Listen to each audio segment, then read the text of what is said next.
Everyone. Thanks for being here tonight. If you are able, please stand and join me in the Pledge of Allegiance.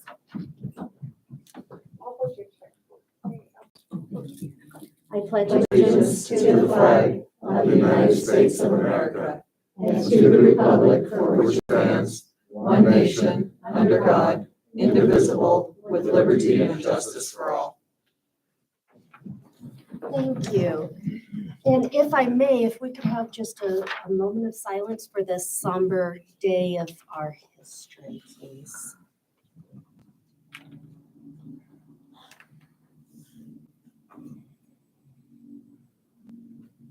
Thank you. All right. Going right along, item 4 is adoption of our agenda.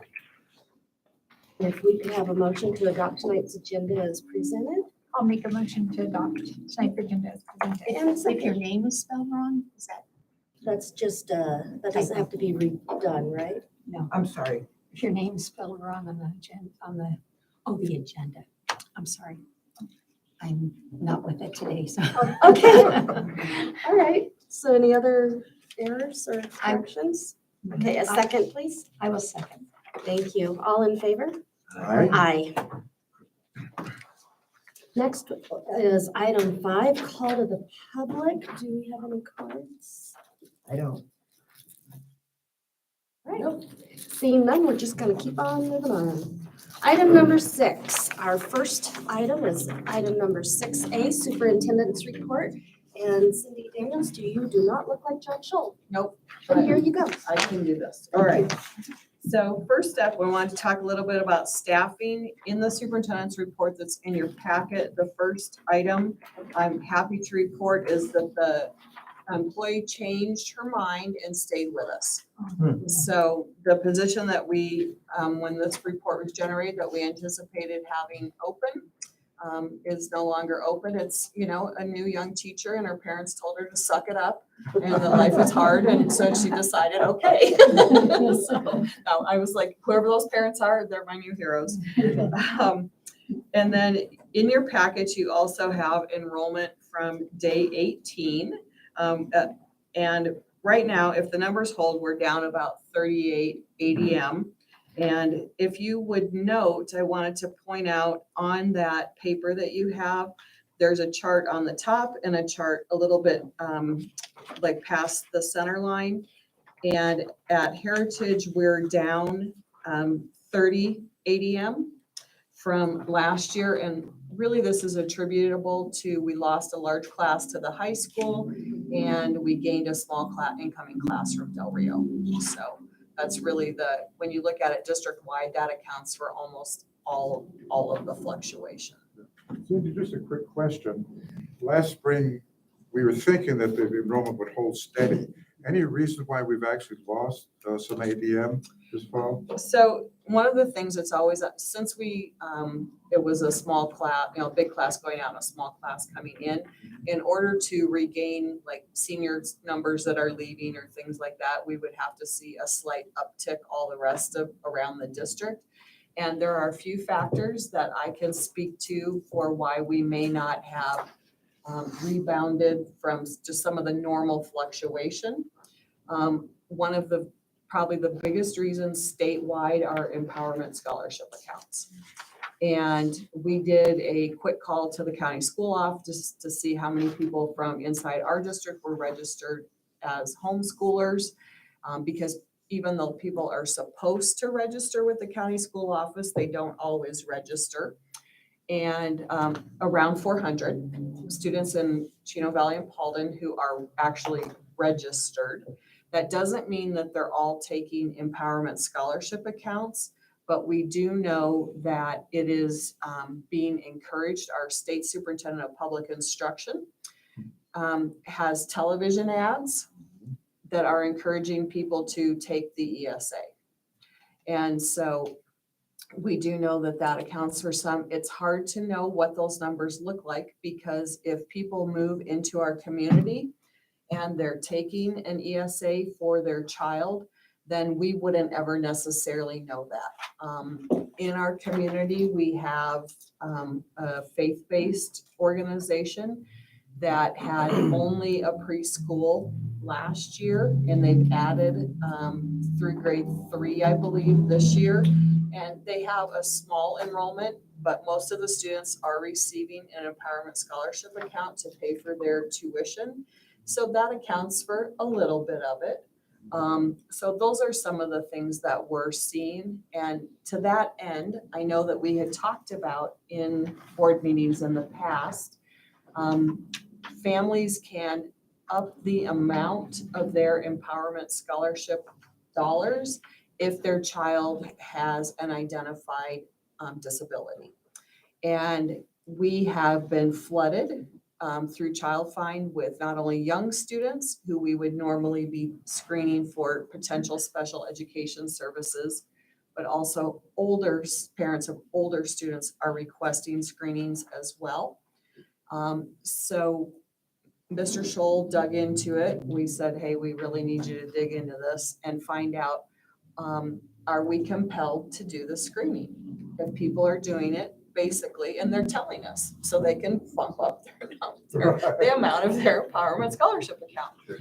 And federal law compels us from age 3 to 22 to screen anybody on their first screen at a charge to us. So it costs us. If they have been identified and they're asking to be rescreened, we do not have to do that, only the first screening. So we're getting a little bit of a feel for, there are some pediatricians in the area who are recommending to people that they, call us to get their kids screened. Because we know that that is happening. We don't see them all, but we're seeing some. And so we know that the easy accessibility of empowerment scholarship accounts also is accounting for fluctuating numbers in traditional public schools, not just here, but in our area. Those are the big reasons. Those are unfortunately a lot of very valid sounding reasons. It is, and no opinions about that. That's, different conversation, right? But those are just the reasons. So Cindy, how does that 400 registered homeschoolers compare to previous years in Paul and Chino Valley? Chino has always, Yavapai County is probably the single largest homeschooling county in the state. It's one of the largest homeschooling counties per student capita in the nation and has historically been that way. And we are within about 100 students of where we typically are with homeschooling. The ESA has made homeschooling a little bit more lucrative for people who would like to collect money to do that. So that's changed it a little bit. So that's the information about enrollment.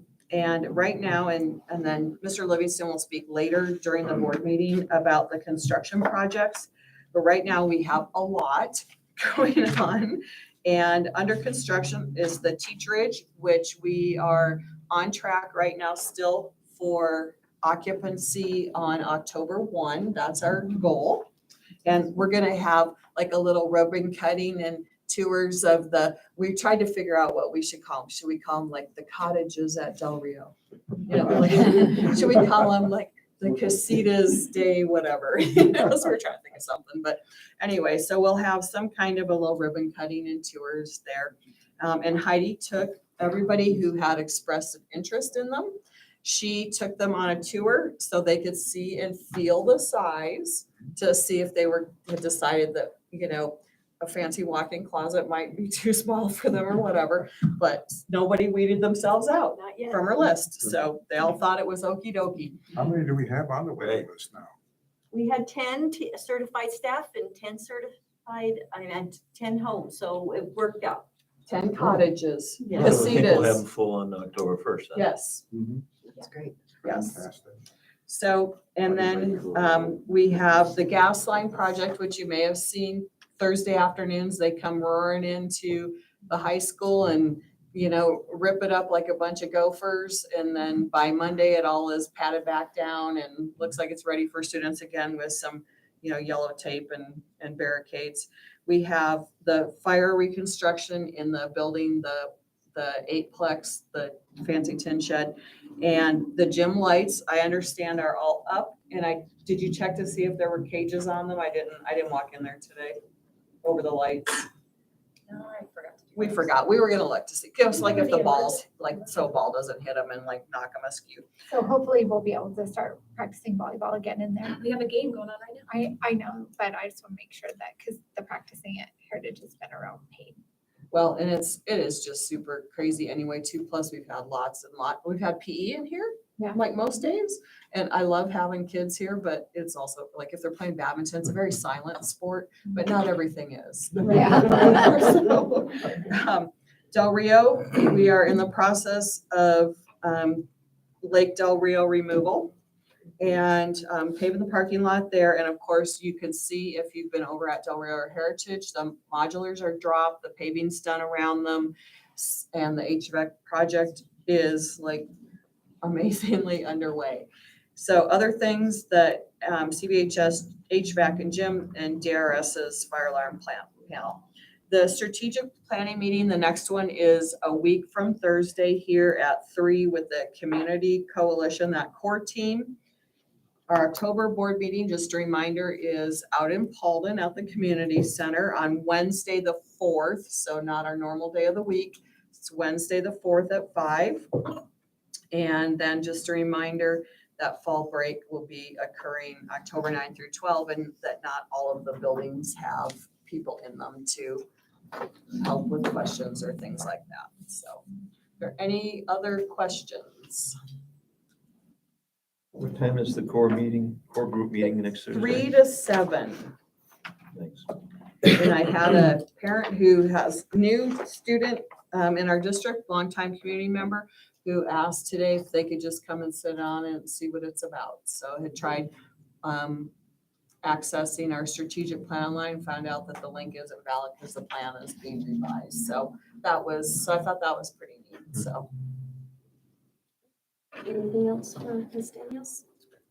So, just one, will the ribbon cutting be before October 1st or? Yep, it'll be before October 1st because we don't want to be going in churning after they've moved in. Okay, that's true. All right, thank We'll you. put the first fingerprints on the walls There you go. during our tour. Okay. Nice update, thank you. Item 6B1, financial reports for activity for August 31st, 2023. Mr. Livingston. Great, thank you. Madam President, members of the board, administration, staff, ladies and gentlemen. Let's look at the financial situation of the district at the end of August. It's month 2 out of 12 months in the fiscal year 23-24. We're on course for expenditures. We're doing the best we can to limit or make expenditures for those critical projects. We know we've got some folks coming back into the district from some COVID funds next year. Everything we do, we're triple between Superintendent Cindy and myself, we're triple scrutinizing and just really trying to make that a nice transition. I don't have a lot of information on our capital funds or our operating fund, but I'd like to call out 2 funds in particular. If you go to, it's about the 4th page of my report, you'll see cash balances.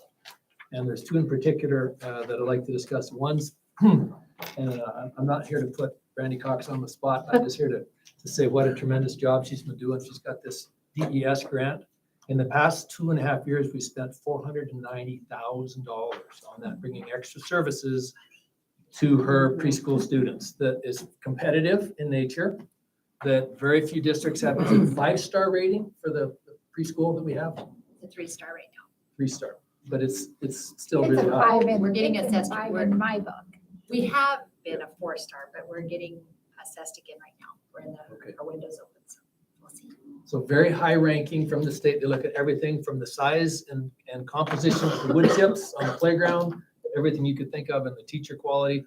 So that 490,000 has been tracked to the penny, to the person. I think at one time you had between addendums and salary, almost 16 people in there. So it's almost like another building, and she's doing such a tremendous job. So if you look at Fund 322, you see from my cash report, we ended last year with $27,267.74, almost like $27,300. And she spent on her staff, because she's so careful with her money, exactly that last Thursday.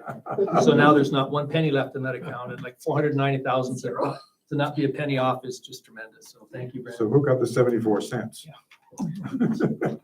It's gone. It's gone. So it's just, that was just tremendous. Good job there. And the other one in Fund 691, that's the school facilities board, of which now we've got 26 million still encumbered. And the way we run that is on page 2 of my cash for the current year, the 23-24 year. You see 700,000 cash there at the end. The way we got this company, I kind of joke with our maintenance director, Chris Sheriff. It's almost like he had the Australian bolo in his hand, where you've got the 20-foot long rope with the little rocks on the end, and you toss it at someone's ankles, and then it wraps around so quick they can't really move. That's really kind of what he did to Millennium Gas. They were up here doing an inspection report July 17th. He was able to keep them here with whatever persuasion. School Facilities Board funded that project the very next day. So, and it was $300,000. And then it was done. We needed to be open for a session. Wasn't it Wednesday, August 3rd when we opened? So it was done, I think, Monday, like the 31st of July, something like that. on the second. So the day before, Tuesday the 2nd. So they did it, knocked it out in about 8 business days, but they did weekend work. And so way to go, Millennium. Well, then we had another gas pressure test at the high school, had some problems there. So we got out another bolo in the other hand and kept them here to do that. And the way that one started was 1.3 million. Then they had to increase the percentage of the 4-inch line because of these new high efficiency gas pack units we're putting on. So that project went from 1.3 to 1.6 million, 20,000, 1,620,000. And what you see here is, well, they had payroll costs. So what we did is we borrowed some money from another fund, pushed it into 691, paid the bill there. So you see that 700,000. So for just a minute, and we got this cleared with our auditors, we can borrow to pay because we want to have that come from the right fund. Then as soon as the SFB comes along and pays us that, then the expense moves where it belongs and we're back to zero. And now they're down to, I think their projected date at the high school, maybe someone could correct me, I think is Fall break. Fall break. fall break about October 8th, 9th in there. So another month. And the high school is about 11 times harder than Del Rio. And longer lines and everything. So that's why you see that expense there. And I've cleared this with our auditors. It's not necessarily a cash fund, so we can move expense and cash in and out of there and keep them happy. So they finished Del Rio and got paid the next Wednesday. Like they finished, I think, on a Tuesday and got paid the Wednesday. Might have even been Wednesday the 3rd when they opened school, because they had all these extra costs, hotel, extra people, and they had to actually trench through cement and all these things. So they stayed. So great job for our maintenance director. And then now they've been paid 400,000 on the high school. That's why you see the 700,000 there. And they've got another almost 1 million to go for the high school. And they were considerably more economical than the other 2 bids that we got on these projects. And they're doing great work. Any questions on the financial report for the month of August? No, thank you. Moving right along, student activity fund report, please. Student activity, things have been picking up. I'll take a quick look at the page, and as usual, the clear winner in activity and encumbrances is the high school student council, $8,300 worth of activity plan. And this is really common. We've got $6,090 in revenue. Encumbrance is about $17,000, and they've had their meetings. They're compliant with policy. They're compliant with raising funds and then spending those funds. The next one, I guess, is probably high school boys soccer at almost $4,000. So they've got a really good procedure and tremendous support from the community. My understanding is just about every one of these is based on fundraisers. Every one of these student activities, they're doing things for funds and using it for student programs. So it compares, I guess you could say, 134,000 is about half of what we have in our Fund 526 tax credit, which is over 250,000. So the community gets the tax credit break, and it's tremendous to me that they also support things because they don't get the tax credit break with student activity donations. So that's good. That's all I have. Any other questions or comments? All right. Item 7, A through E is tonight's consent agenda. If we can get a motion to approve tonight's consent agenda. I will make a motion for the approval of tonight's consent agenda. And a second, please. Second. And all in favor? Aye. Number 8A, our personnel report, Ms. Wolf. Good evening, Madam Chair, board members, and Ms. Daniels. So with our personnel report and supplement, we have 2 new certified staff members, 1 new classified, a new classified sub, 3 resignations, 1 termination, 1 certified change, 9 classified changes, 3 coaches, 18 extra duty, and 152 timesheets. Been busy. I have a question. And I don't know if you'll be able to answer this, but 13 and 14, it says the replacing of that teacher, is she still going to be with us? She's just not going to be doing that position anymore? That's at the middle school. That's correct. Yes, you're still, yeah, they're just taking the, She's just not going to Extra be duty, a athletic director anymore? Okay.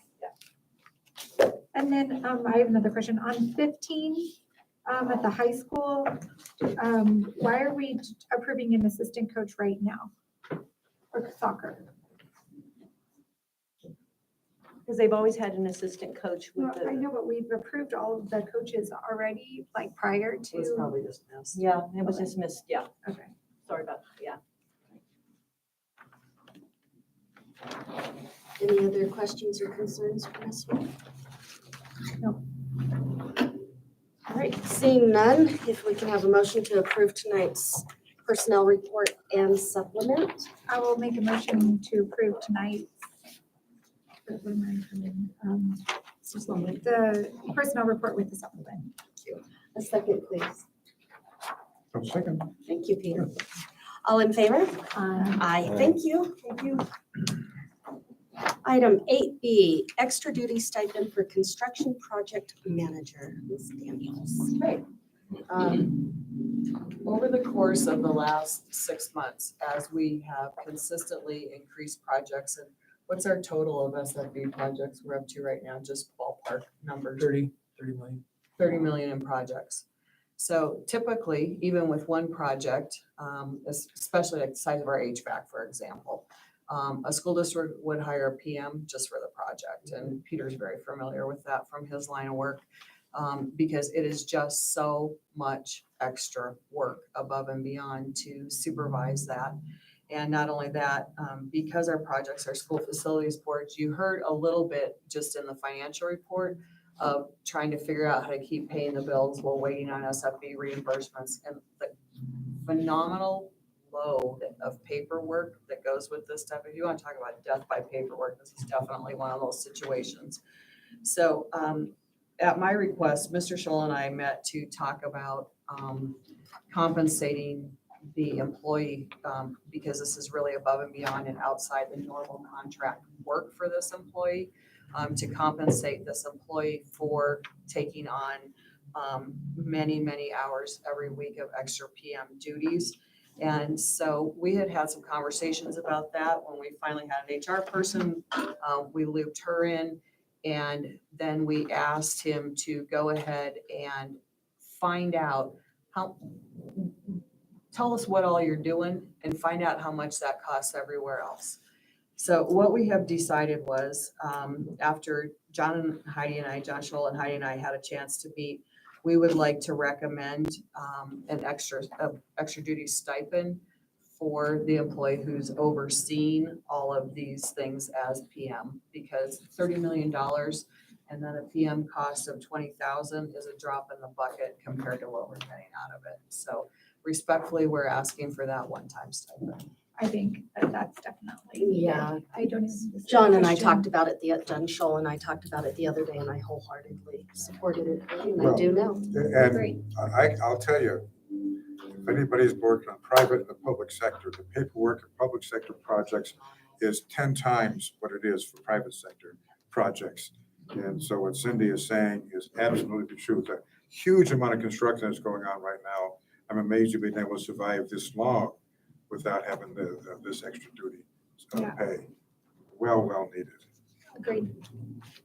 All right, I'll yeah. make a motion to authorize an extra duty stipend for John Livingston to be paid during the fiscal year 2024 for duties related to management of construction projects. Second, please. I'll second that. Thank you, Marcia. All in favor? Aye. Aye. I don't know. Thank you. Item 8C, approval of position in business office for secretary two. Mr. Livingston. So this position came up from a review, and I have to just describe, I don't know if there's a word to describe what Cindy does in the district, but she sees everything.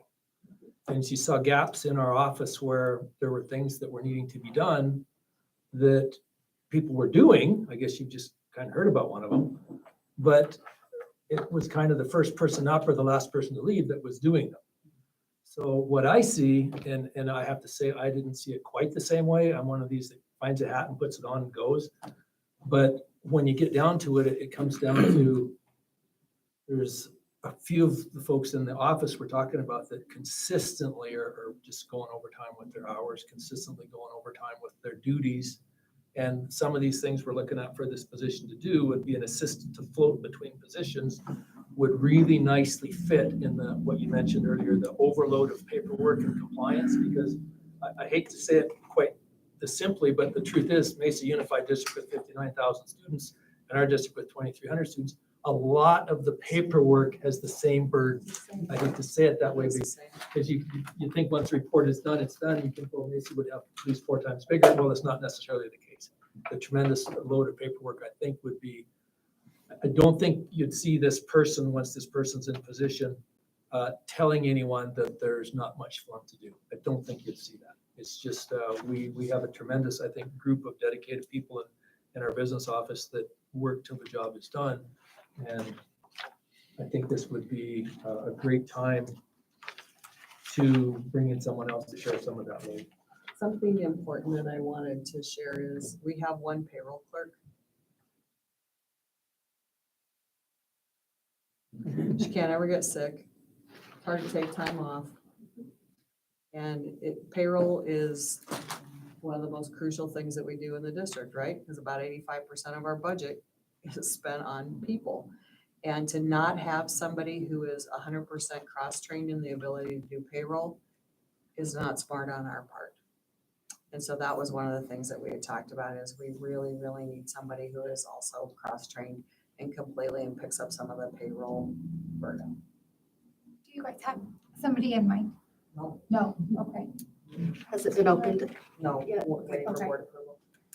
Okay, I mean, I'm up for things that make our district run smoother, and definitely if you guys think that it's a needed position, then I definitely am for I it. agree. All right, I'll make a motion for the approval of the secretary two in the business office. And a second, please. Second. Thank you, Peter. All in favor? Aye. Aye, thank you. Thank you. All right, item 9A, proposed spending There's of nothing in the your music library. That's really sad. I'm sorry, guys. It's your turn, by the way. That's what I was doing. Randy just came alive. That's how I come alive. I thought you were going to like sing and dance for us or Yeah, something. I thought there's music. Who knows about that? So I'm here to tell, we are at the end of our grant. We've had it since 2020, September of 2020. It ended actually June of 2023.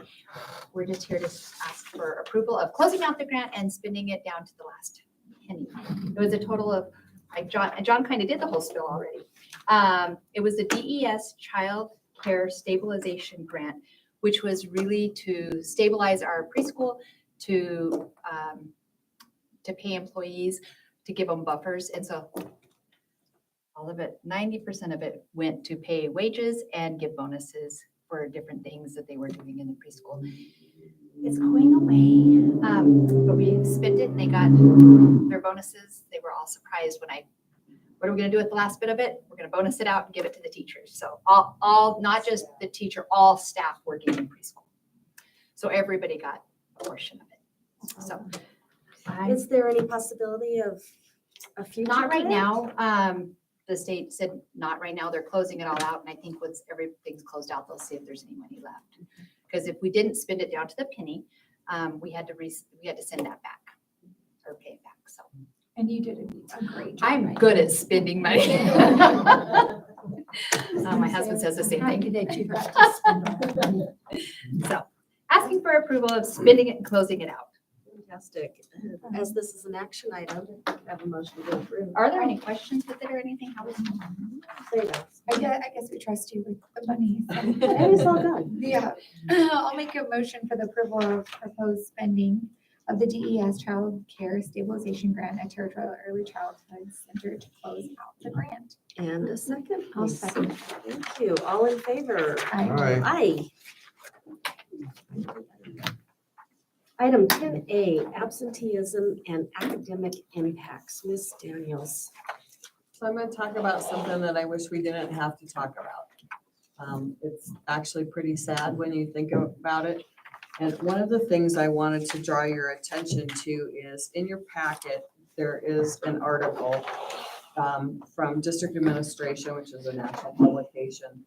And starting on page 2 of that article, it has comparisons of chronic absenteeism, which are described of defined by missing 10% or more of days is considered chronic absenteeism according to this report.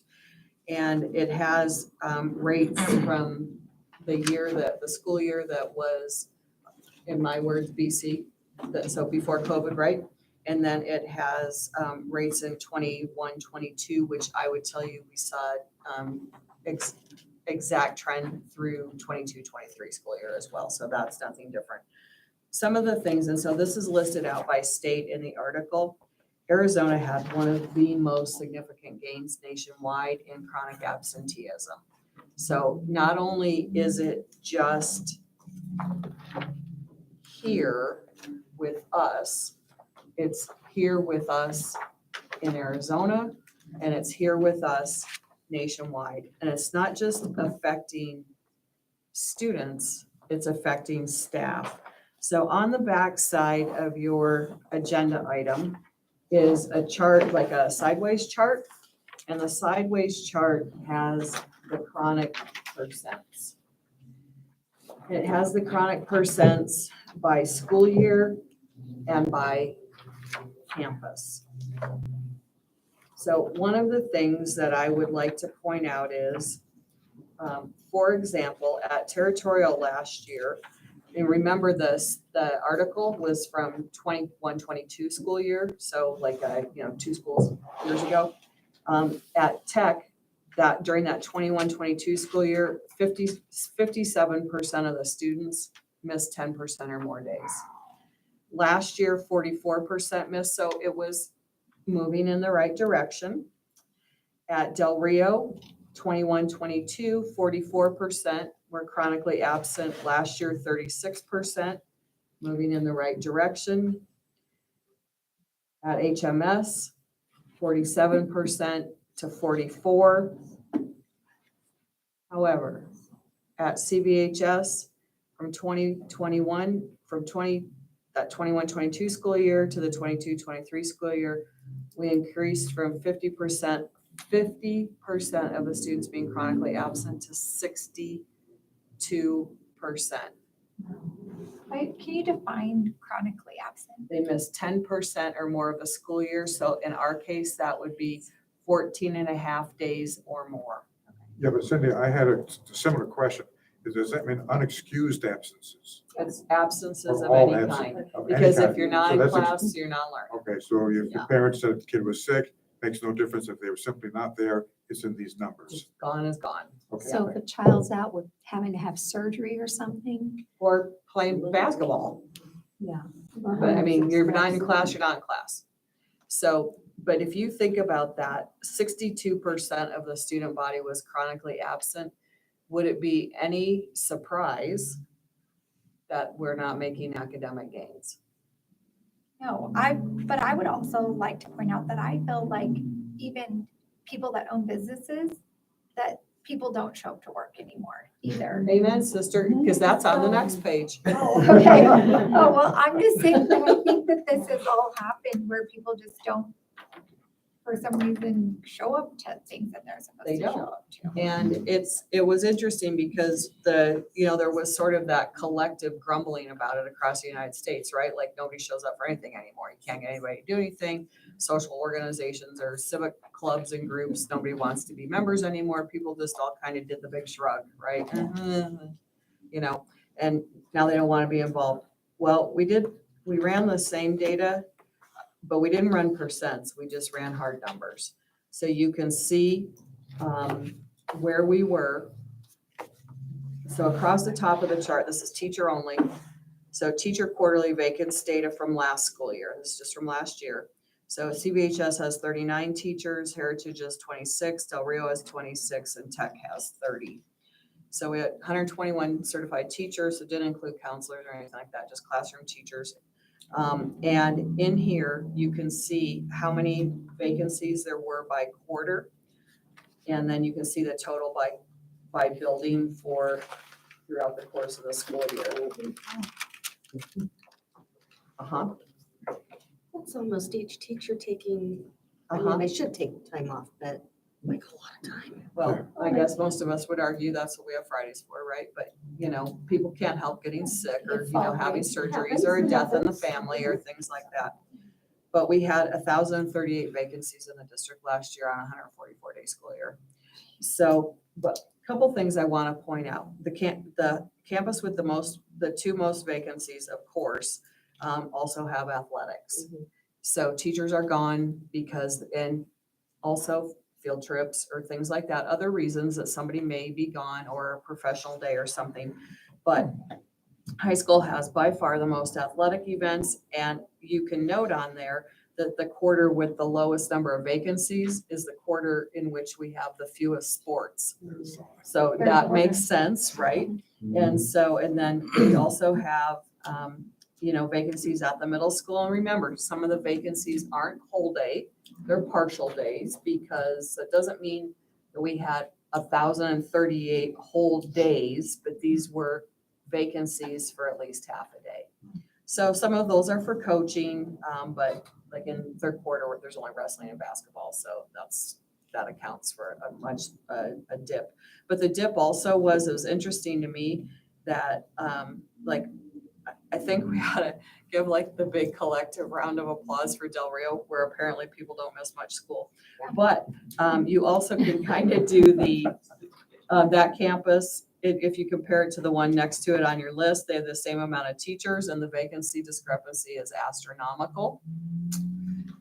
So I think I wanted to share the data with you and share the article with you because not only is it indicative of what we're seeing nationwide, every employer I've ever known complains that people just don't bother to show up to work anymore because why? And everywhere you go, there are signs hanging up we're sorry if it's slow because we didn't have X, Y, and Z show up to work today, or we closed early. That's my favorite. We closed early because we didn't have enough people to cover whatever shift. And so you could see that everywhere you go in the broader community. But I wanted to share it with you for a big reason was because the next thing I'm going to share with you is our academic data. And there is no way. I mean, we can talk a million ways to Sunday about the number of teachers we have who are currently in the process of obtaining their certification. We can talk every which way to Sunday about the experience level of our teachers. But the fact of the matter is, if kids aren't coming to school, we could have the world's best teachers. And if kids aren't coming to school, they're not going to learn stuff. That's just the way it is. And one of the things that I have really, really struggled with and have talked with employers in every kind of field is, because everybody's talking about it, right? Is how do you get people to show up to work? How do you get people to show up to school? And, in the olden days, we would say, well, your paycheck is a great carrot, right? Show up to work so you get a paycheck. But we have employees who are like, you can dock me for the day, I don't care. Or we have kids who don't see a reason to be in school and parents who don't see a reason to make their kids come to school. So, I guess if I was sitting in your chair, the thing I would be asking is, so what are you people going to do about this? And, you know, one of the things that we are doing about it is stepping up our involvement with juvenile probation and truancy. But because we have security officers on all our campuses, now we have a way to make some home visits. So we have 2 uniformed officers who will be picking that up here pretty quick with our chronic absentees, because we can run chronic absentee just from first quarter, right? How many kids miss 10% of first quarter? Or how many kids are in danger of a 10-day drop at the high school, for example? And those are the very first people our safety and personnel will be visiting at home And these or are in their workplace unexcused, starting in right? October. These are Absences of absence. any kind. of any kind. So Okay. we'll go through and run an audit, like if a kid was sick or in the hospital or something like Right. that, you know, we're gonna give the parent a call. And I know that our schools are already calling those parents and chatting with them. And we have parents who argue that if their kid doesn't feel like coming, they shouldn't have to. Parents have the same attitude towards their jobs. They do. And so, You know, and- So, I mean, if we decide whatever we know the magic wand is, I'm sure we could bend that to like every employer in the nation, you know, to get people to show up to work. But this is something in the past, like offering incentives, like the foundation, there's a group of retired pilots in the community that refurbishes bicycles, and they look like brand new, and they deliver them to us, and we give them to the schools to use for attendance drawings. Chino Valley Education Foundation supports attendance incentives for students on every campus. But it's interesting because we are not in an era where a carrot or a stick make the difference. So punitive measures aren't helping. Positive measures aren't helping. So what helps? One of the things we've talked with our campus security folk about are kids with chronic absenteeism at the high school level, or for discipline things like demerits or absenteeism, that our SROs or other school personnel will use some of our Friday school time for kids to be able to come in, make up their attendance, make up some demerits. So now, I don't know, most kids don't want to come to school on Friday. And so we're going to try another tactic, right? That's going to be one of our tactics. Like, hey, if you want to knock this down, then we'll see you on Friday. So we're trying to come up with stuff, but I wanted to talk about it with you. I wanted to talk about it on camera. I wanted to talk about it, you know, with people in the room who report to broader audiences, that this is something we are standing in front of you and saying it's a problem and we need help. Because I know that we have collective brain power, not only in our room, in our district, in our community, but it's something we need to all as a community join together and decide is something that we want to create a level of importance. And that school is an important thing and it's an important place to be. But we talked earlier about the bump in homeschooling, the bump in empowerment scholarship accounts. There's also a bit of a pervasive attitude cultural wide that maybe other people know just as much about how to do a teacher's job as a teacher. And so those are things that are hard to combat in a society. But I wanted you to be aware, I wanted you to understand, because honestly, every administrator in this room who's going to stand up and talk about goals is embarrassed by the academic results on their campus. But I'm also not going to let them put their neck in the noose, right? When it's like, if the problem belongs to all of us. I would like to tell you that I'm surprised, but I'm really not by these numbers. Unfortunately, like I said, it just seems to be a thing in our society right now, whether it's people, you know, employees or employers are seeing employees not show up. I mean, I'm not really surprised that kids aren't coming to school. Cindy, if a child misses so many days in the school year, are they on the verge of not going to the next grade or They can be. graduating? It can be, yeah, definitely not graduating, because on those 10th days, they are in danger of being dropped and losing their credit. So we have a lot of attendance appeals and processes for students to do credit recovery, to make up those, you know, absences and things like that. But it still isn't enough for incentive for some parents even. Cindy, is there any correlation between the absenteeism rate and the kids' performance levels, high versus low? Oh, absolutely. Lowest high? 100% correlation. I was guessing that, but I wanted to. If you're not in Ask the school, question. how you gonna learn?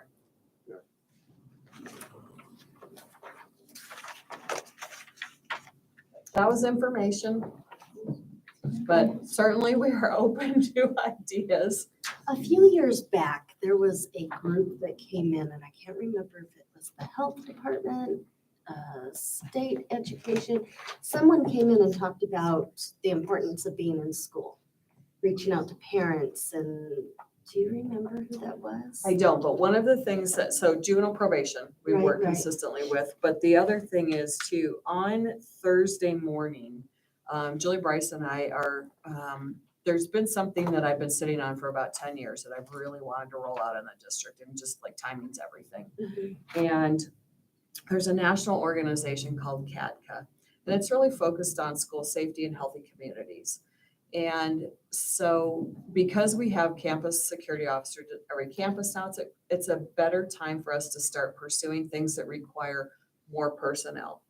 But we're going to have an initial meeting with CADCA to learn about establishing community coalitions for safe and healthy schools and safe and healthy communities. And attendance is certainly part of one of that. So I've just been sitting on it and waiting until the time was right. But that's a step we're taking to see what other people are doing and what we can learn from that, and how we can involve the broader community in problem solving. Cindy, one other question, if I could. Are we doing any direct communication to the parents of the most chronically absent kids? Yep, absolutely. Every single time a kid's missing school, parents hear from us. By phone or by written? Phone, Phone. email, Phone, email, auto dialer, call, you name it, in-person calls, There's- yes. Well, I'm glad to hear that. It's not obvious they haven't solved the problem, but I guess we have to at least establish that line of communication with the parents, because their kids have a serious problem. And it's not, and you know, Peter, I would say it's interesting too, because it's not just like not attending at all. Mhm. It's like, and one of my favorite stories is Brandy had a parent a year or two ago who showed up at like 2:00 to drop her kid off for school. And Brandy's like, you can't drop your kid off. It's 2:00 in the afternoon. And the lady's like, well, I have a meeting in town. What am I going to do with my kid? Uh-huh. Oh, my. I don't know. If you'd sent your kid to school in the morning, you should have been here all day and you could have gone to your meeting, Right. you know? Right. And so there's like a weird perception that we're just here for people's convenience. Mhm. Mhm. Like, no, like we're really here to help give your kid a better future. Sure. So that leads into our test State data. testing, yes, please. So, here we are. So in your package, you have the chart, the lots and lots of charts. And I'm just gonna say on the K-8 data, we should have changed the label to AASA from AZM2, because you know, we've had like 3 incarnations of test names and we just forgot to change the label up above. I've met individually with all the administrators. They've all reviewed the data. Some of them have shed some ugly tears. There were some places where I would tell you, language arts wise, we're doing like better than the state at the 3rd and 4th grade level. 5th through 8th, not so much, but plus or minus 3% is within the margin, that really is within a margin of error for that kind of thing. Where we did see the most significant dips in student performance was at the 6th grade level, both in English language arts and in math. And one of the things that, and it's an excuse I'm so far beyond even, like, I don't even like to say it, but there's a bit of reasoning to it. And I'm just gonna say it's the rolling COVID effect. And the reason I want to say it's the rolling COVID effect is, I'll put it to you in the simplest terms whatsoever. When, let's say a kid does kindergarten and they don't make all of the kindergarten expectations. Let's say they make 90 or 95% of them. So they're going into 1st grade, maybe a few weeks in learning behind. Let's say in 1st grade, they do the same thing. Maybe they accomplish 85% of the goals or 90% of the goals. Now they're leaving 1st grade and entering 2nd grade even further behind. It's the compound effect. And so what happens is that rolling effect of learning loss is something that we're seeing, and we saw the hardest at the middle level, because some of the most crucial learning for a kid to be successful in the middle grades happens in grades 3, 4, and 5. And so as those kids have been rolling into middle school, and we saw it through grades 6, 7, and 8 all across the board last year, they had massive gaps in their learning during grades 3, 4, and 5. Like K2, you're learning a lot about like the basic building blocks, right? How to read, basic computation, number sense, learning that, this symbol means 3, which is this, which is a word, which represents 3 items. But when third grade, multiplication and division, 4th grade, longer and triple digit division, 5th grade, applied skills. So when you start seeing that rolling and compounded effect, what you're seeing, that's exactly what you saw at the middle school. Because in middle school, you're supposed to take all that stuff that you learned in grades 3, 4, and 5, and now apply it to much more difficult and challenging work. And so it wasn't a surprise to me that that's where we really saw the dip. So that's what we're seeing at that level. And then when you look at the science table results, we don't have Arizona data, but I would tell you, when you look at our science results overall, we're fairly consistently, I look especially at the red column, because the red column tells me which kids aren't getting it at all. Like they're just not getting it. But when you look at it from the biology level, we're fairly consistent with where we've been in the past.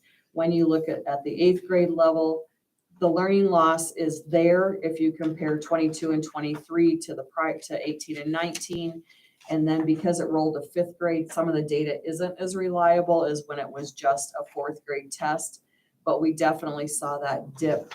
Now, one of the things that I wanted to remind you of science-wise, remember we approved brand new science curriculum in the spring.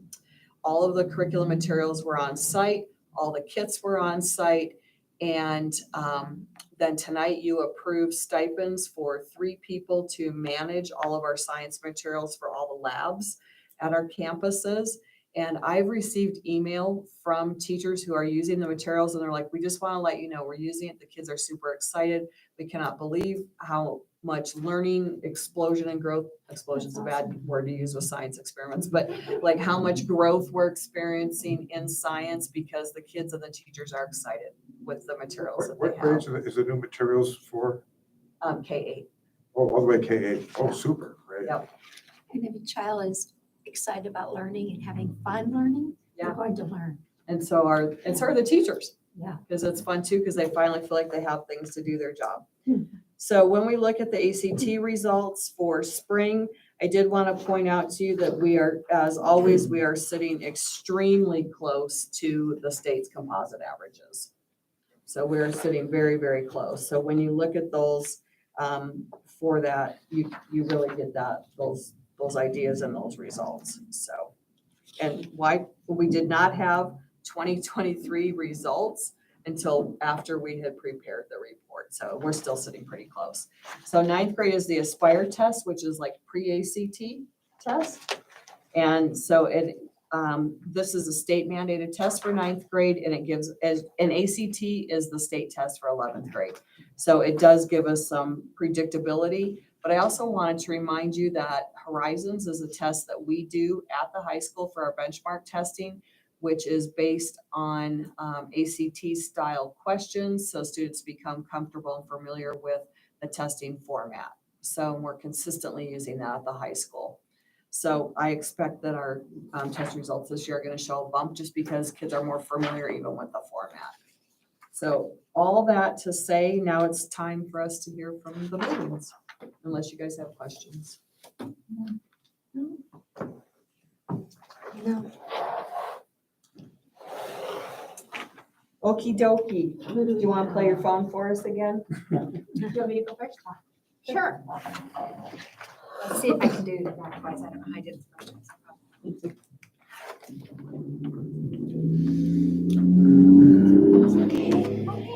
It's how I have. Because I didn't need to print mine. So I get to start off with having all this data. We are not a testable school with all that state testing, but we play a part of it because we're unified. We're a foundational school where we work into it. So moving ours, we're gonna flip over what we have. Oh, do I click? Let's see.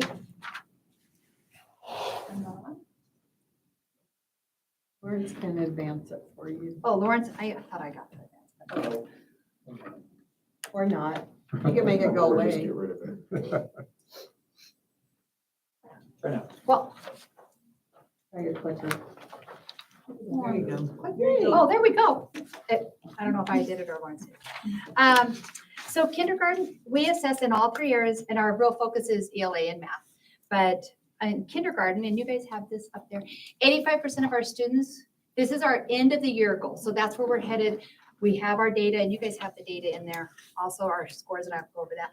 But what we want at the end is 85% of our students, and this is all students, we don't exclude anybody, so it doesn't matter if they're in special ed or not, will be able to know and apply benchmark phonological awareness skills and decoding words. So that's their attack skills, how they sound them out, how they do all of their, it's all embedded in there. For first grade, 85% of our students will be able to know and apply benchmark phonics and word analysis skills in decoding word reading with accuracy and fluency. So we're just progressing forward now. They're using what they have. And again, and then in second grade, 80% of our students will be able to read with accuracy and fluency, which according to our scores tells us 128 words per minute to support comprehension, so that they are using it and they're not sounding it out. If they're not at the phonics or the where they're sounding out every sound, now they can actually apply it and use it to gain comprehension from what they're reading at their level with reading at 128 words per minute. So we want them to be able to do it and be successful with that. Those for math, we did 85% of our students will be able to recognize and represent, this is kindergarten again, 0 to 20, that not just that they know the numbers, that they can actually, if I say hand at me 5 items, they can count 5. So it's that 1-to-1 correspondence, but they really understand those numbers.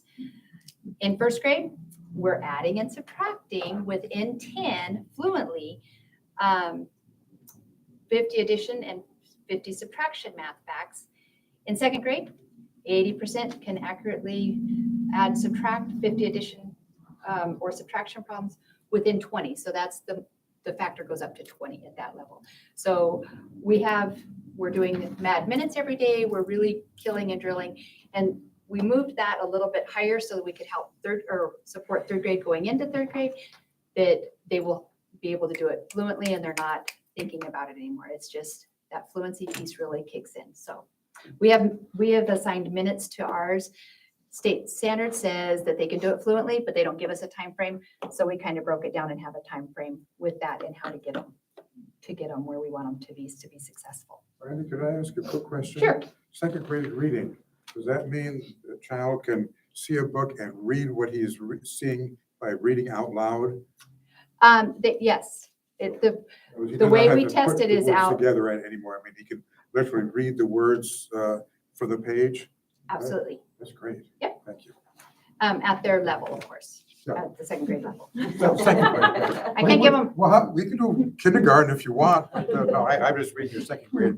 I just want to make sure I understood what your expectation was. and all of these goals are for for students who have been in attendance at least half of the school year.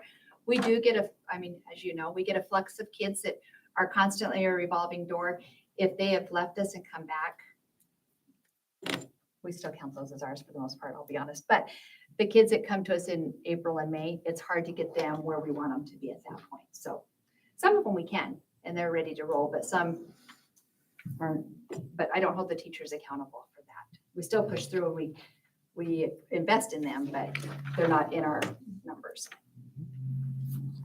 Questions on the goals that we've set? So how did you come about these goals? So on the next page, look at this. So we took our data from the beginning of the year and we looked at where they test out, and we are using a new program this year. So Our numbers are a little bit wonky this year. We moved to Amira, which is an AI learning avatar who does one-to-one correspondence, but it's also a testing platform.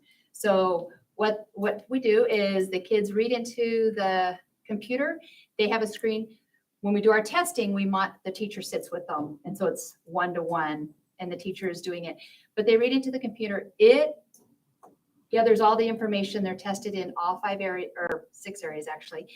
And then they give us a cut score for them. And they call it the ARM score, which is Amira's Mastery Reading Score. So this is all, when we take that 15% of our 21 kiddos, 15% of our kids are in the red, according to what Amira says at this point.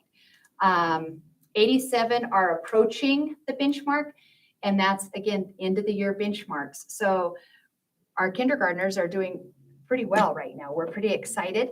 And 30 are at benchmark. Does that mean we let them stay there? No, we keep pushing forward and we keep moving it up.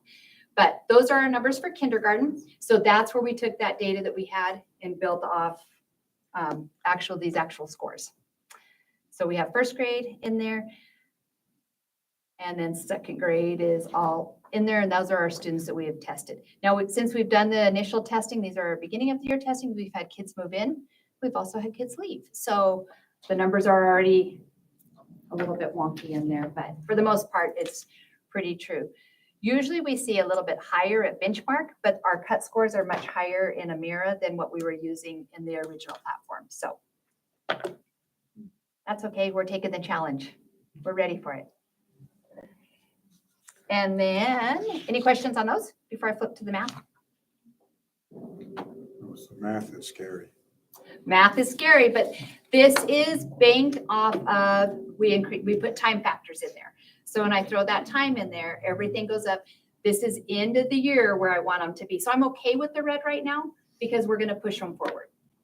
So, No, I understand. These are start of the year scores. but they're end of the year goals. But So, it shows you your challenge is in Yep. this district, as usual, math.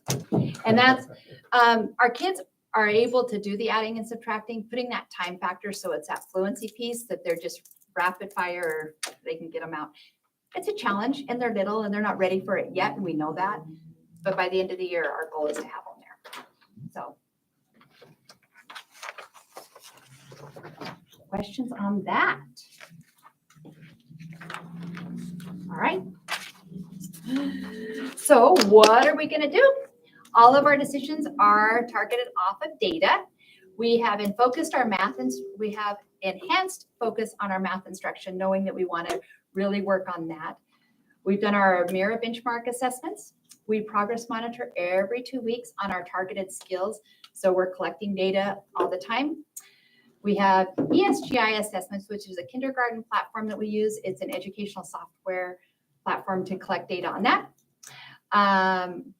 All of our kindergarten assessment is done 1-to-1. So a teacher has to sit with them, or we also train some parents who are regulars in there that can test our kiddos. Monthly data meetings with in-depth data analysis. So we're constantly looking at the data. Where are our kids at? Why aren't they moving? And we talk as a team, as a grade level team, what we can do, making sure we're meeting their needs. We have quarterly assessments, monitoring these exact goals that we're working on.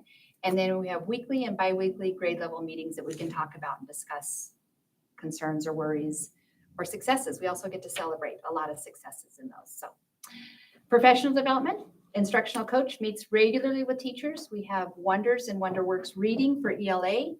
We have on-site reading intervention strategies by all reading endorsed teachers. And we have push-in services and pull-out services.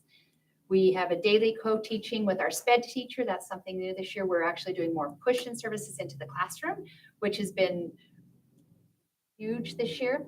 Kagan active engagement strategies, which all of our teachers are Kaganators, we call them. And they're constantly, and that's just getting the kids up and engaged in it, not just paper and pencil.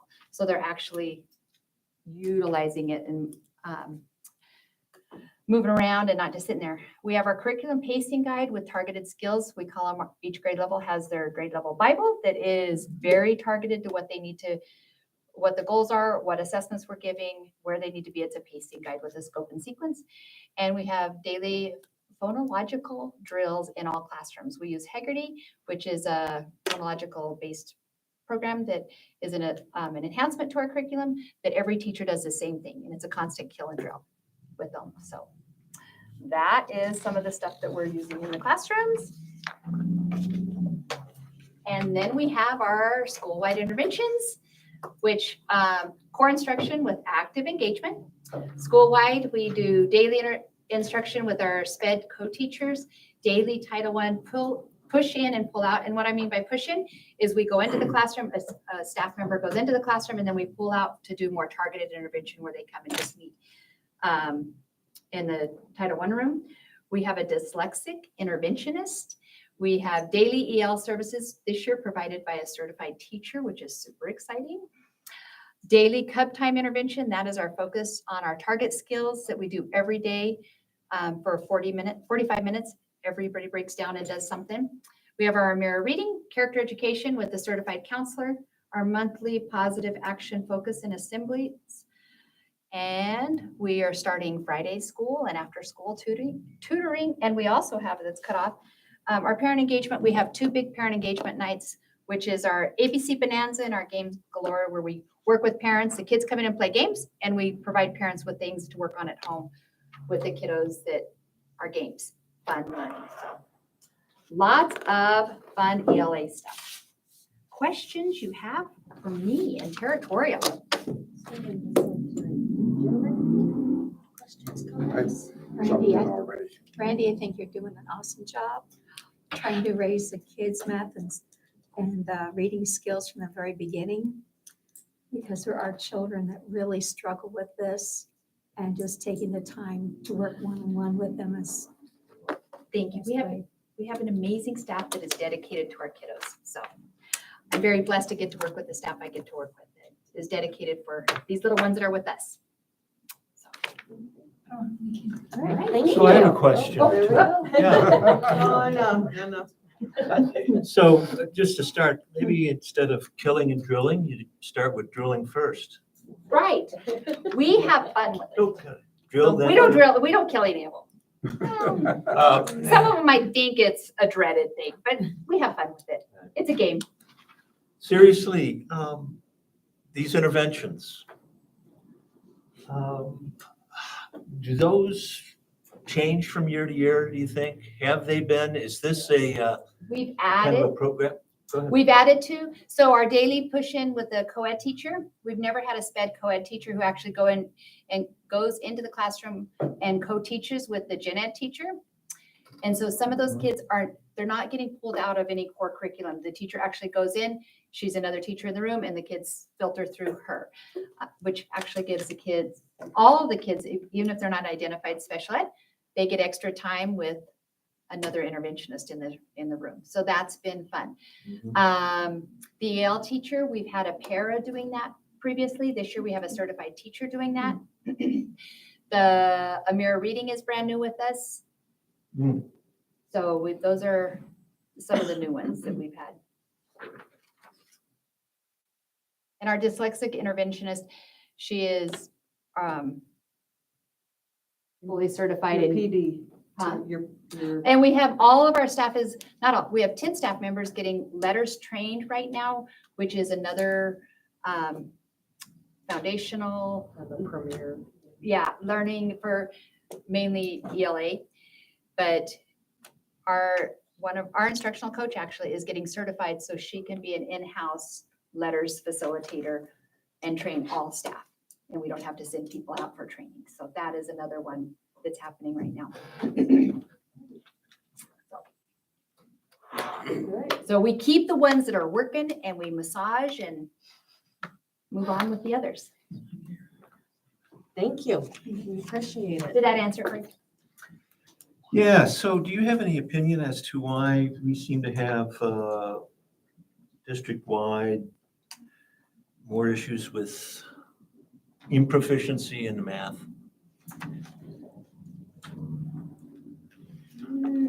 No, at my level, it's pretty much the same where we're at the level I have. I mean, they're all learning their numbers, they're learning to add and subtract. We haven't ever targeted that they have to get it done in a specific amount of time.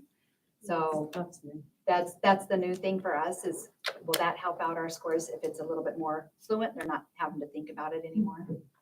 So, Well, just to let you know, it's not just the school district, it's basically across the country, so it's just, you know, and we have to make some changes for our children to learn. So I agree with you, Brandy, you know, what you're doing is awesome. so we're gonna play with it and keep moving forward. If this doesn't work, we'll try something different. But the data right now, teachers are excited. They know they have their work cut out for them, for sure, but they're up for the challenge. Thank you. All right. Thank Dr. you. Moody. Your turn. I won't even try the clicker. It works. It works, yeah. Madam President, members of the board, Ms. Daniels, esteemed Ms. Hickson. Thank you for your time. And I think I might be able to answer or at least espouse some concept towards Mr. Fogel's question. Obviously, Del Rio, we're a testable school. For better, for worse, we're a testable school. The AASA, or whatever incarnation or name it will take next year, as tends to be the way we go. But obviously, you've seen these numbers. ELA, you can fast forward. Thanks, sir. And there's our math scores. We're particularly lagging at the 5th grade level. Let's move beyond that because I don't like looking at it. So with that said, I'm going to break this down into 3 sections. Number 1, what are our overall goals? Number 2, how are we going to test those goals? And number 3, what are we doing to get there? First off, our universal goal obviously is to meet the state standard, but that's a floating target, and that's not necessarily something we know what we're looking for. And I've always been partial to the old proverbial notion that my grandfather beat into me: how do you eat an elephant? One bite at a time. And so our one bite is we're looking obviously on an individual goal for every kid. Our goal at Del Rio is to learn to learn. And that is to say, we take the kid wherever they are, whether they're coming in halfway through the year, full year, and we got a kid 2 weeks before the end of the school year last year. Wherever they show up with us, we're going to take them and advance them. Obviously, in ELA and math, those are our 2 biggest notions. Universally, I'd like to see us have a 5% bump on our overall test scores. Obviously, at the ELA level, that would put us well above the state standards, and at the math level, we'd still be below the state average if the state averages continue to be where they are. Though we're going to focus our attention on math. That is a minimal goal. And looking at the 3rd, 4th, and 5th grade state tests, as well as, and I'll mention some of these here in just a moment, as well as some in-house assessments and what we do at Del Rio, looking at what we've fallen at specifically. Our biggest issue is, number 1, operations. That is to say, doing the work, the actual calculations, and on longer term and larger problems, be they word problems or multi-digit problems, our biggest issue is just they didn't do the multiplication well. They didn't do the division well. And if they slowed down and took some time to do that, that's operations. At the 3rd grade level, we're having problems with fractions. 5/3 of them are having a problem with fractions. Thanks. I appreciate that. And then at the 4th and 5th grade level, it's a measurement, whether it be specifically using rulers or devices for the measurement, or measurement of kilometers to miles and things of that notion. And so we're focusing our attention, especially later in the year, that is to say February and March, when we have multiplication tables under our belt, when we have some experiential learning on the computers under our belt. We're focusing our attention there so that when they do get to the state test, they have a little bit of a running start into it. And so that's our overall and our individual goals. There you go. There you go. Okay. How are we measuring that? Well, there's a variety of ways we're doing this. Obviously, I'll start at the bottom and work our way back. Just as a side note in the background of this, I was told many, many years ago, never put backgrounds on slides, so I always do. This is our new on-site armed security guard, Officer Gronick, playing football in the afternoon with a few kids while we're waiting for the buses, just as a side note. He's got a pretty good arm in comparison to fourth graders. So we'll work at our at the bottom and work our way back. Obviously, the state assessment, that's our big goal. But then looking at both ELA and math, AR scores are our most consistent goals. AR is accelerated reader, and that is how we measure proficiency of students in the books they're reading. So Mr. Tony referred to, okay, well, what are they reading? We're measuring their reading levels on a consistent and continuing basis. And then as they read books in those levels, they're testing for competency and understanding of those books. And then the more they read, the higher their level goes. And they set goals both personally and we do it programmatically so that they can achieve those goals and progress through. So, we have fifth graders right now reading at a 9th and 10th grade level. And so and we have one third grader who's reading at a 7th grade level. So, so we're continuously measuring their AR scores, but then math and ELA, we look at, there's some contention on our campus as to what to call them, but collectively we call them DAPS, and that's district assessment programs. I like DRAPS because it's Del Rio assessment programs, but I'm the only one. So we are measuring a variety of things at math. We're using My Math. We're using the assessments within the curriculum. Once a quarter, we're using iSteep and we're using Classroom, and they have to have at least 4 of those assessments per quarter, at which we're looking at grade level meetings. For ELA, we're using iSteep program again. We're using Wonders. We're using Star Reading, and again, just as a notion, if you don't know this, kids universally dread this. But then when we get to the state assessment, they universally go, wow, that was great.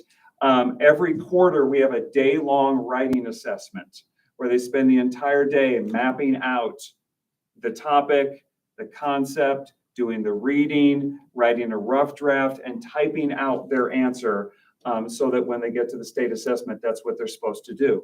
And they have a day to do it, and we give them the same parameters. And we use different texts every quarter, so it's informational or whatever, scientific, whatever it may be.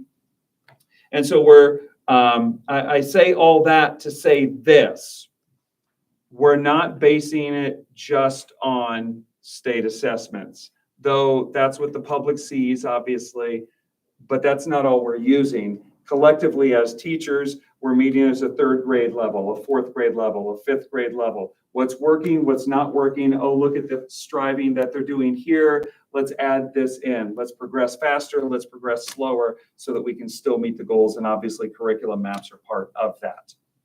So, okay, they're progressing faster. They're progressing slower. What are we going to do to kind of help them along? Thank you. First off, I've put this on every email to my entire staff there in the bottom left. Semper Gumby, always flexible. Though half my staff doesn't know who Gumby is. So, yeah. But a lot of this is focused on what we're doing collectively academically. Some of this is focused on, obviously, absenteeism is an issue. We want them to come to school. I want a kid who's absent to come back the next day and go, man, I really missed being here. I want a kid to wake up in the morning and go, I want to go to school. And that's something we work really hard on. So we have a variety of things. Tutoring. And I just think collectively, and this is the way I speak on campus, so it's the way I'm going to speak here. When I think tutoring, I think anything after school. That includes math tutoring by their math teacher or at grade level. That includes ELA and writing and reading tutoring at their grade level by their teachers or teachers at their grade level. It includes clubs, that includes student council.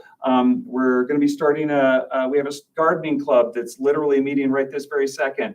We have a chess club that's starting tomorrow that I'm looking forward to getting beat by fourth graders. We have yearbook and student council and ukulele and quilting and all these things and there's actually a waiting list for our quilting club, which I really enjoy. And so we have all these things going on that make kids want to be in school so they can stay longer at school.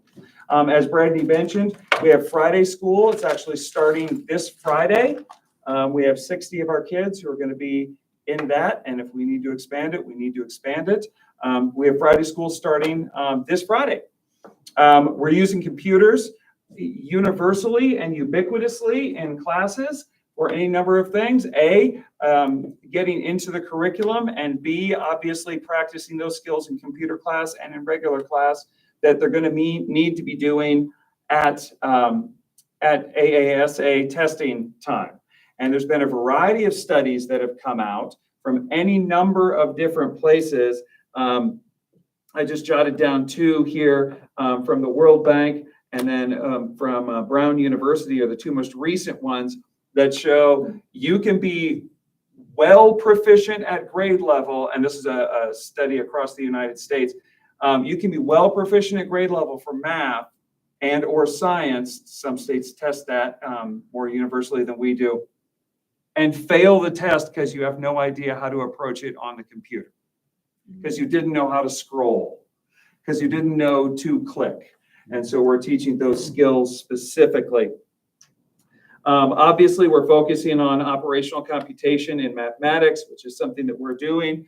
I'm also, this is like brings me the biggest smile every day. I went in and was stretching with our PE class this morning, and they all laughed at me when I tried to do jumping jacks. It is what it is. But there's a variety of studies as well. The most recent from Naperville, Illinois, and the CDC, who show that there's a 14 to 23% increase in academic performance for schools that have PE.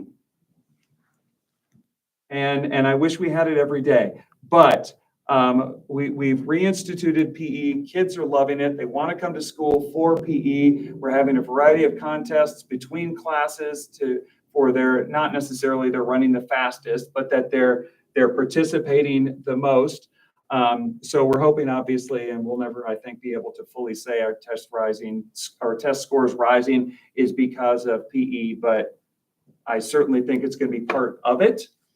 We're also introducing, and Ms. Cox mentioned this as well, we have a fully certified full-time EL teacher and aide at Del Rio, and there's a variety of interventions, and in fact, we've even added a class for EL kids at the end of the day that we're pretty excited about, and I'll talk at subsequent board meetings about. But it's for kids who show up on our campus who speak literally no English.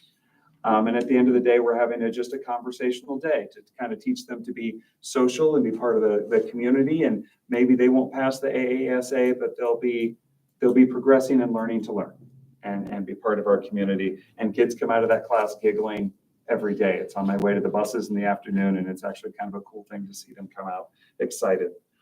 There's any number of different things. Title I, grade level meetings, things I've mentioned.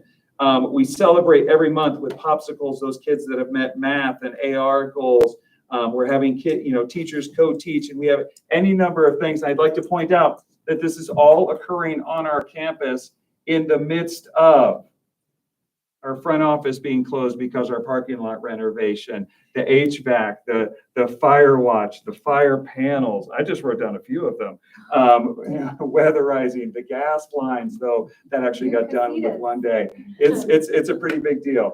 But kids are jumping over things and just they're happy to be at school, and it's good to see smiles on their faces. And so far, we've noted growth of, and let me just look at my notes here. If we're just looking at our internal data right now, 90% of third graders have grown ELA 92% of fourth graders, 92% of fifth graders have all grown ELA. And for math, that is to say just internal math scores. We haven't done our quarter assessments yet. We've got 81% at third grade. We've got 83% at fourth grade and 87% at fifth grade. And so those are just our internal trackings, tracking apples to apples. So that's a lot. And I know we're all, standing up here tonight, but if there's any questions, I can. Quick question.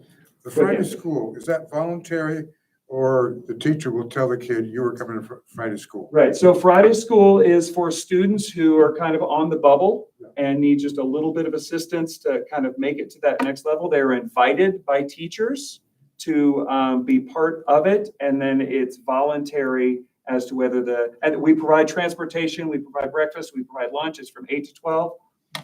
But it's voluntary as to whether or not the parents want them to come. Parents can opt out. I was a little worried about that because sometimes the kids who need it the most are the kids who want it the least. And Yeah, and that's true. But kids are jazzed about Friday school, actually. We asked 60, our capacity is 60 right now. And of all 60, we asked 62 kids to come and 60 of them were like, yep, coming. Awesome, great. And we have kids asking their teachers, can I get a Friday school packet? that's great. Thank you. Yep. I just have a quick comment. Yes, ma'am. So I understand that last week you guys had your election for your student council president. Yes, we did. So my third grader, this is his first time ever really dealing with student council, and he came home and he was so excited because he's voting for this kid because he said he's going to get an hour-long recess. I couldn't shoot him down and let him know that that's not how it works. But it was really hysterical that he had it. So he goes, I got my whole class voting for him. He said he's going to get us an hour-long recess. And I'm like, okay. JJ didn't win. That's funny. It was quite comical. Yeah.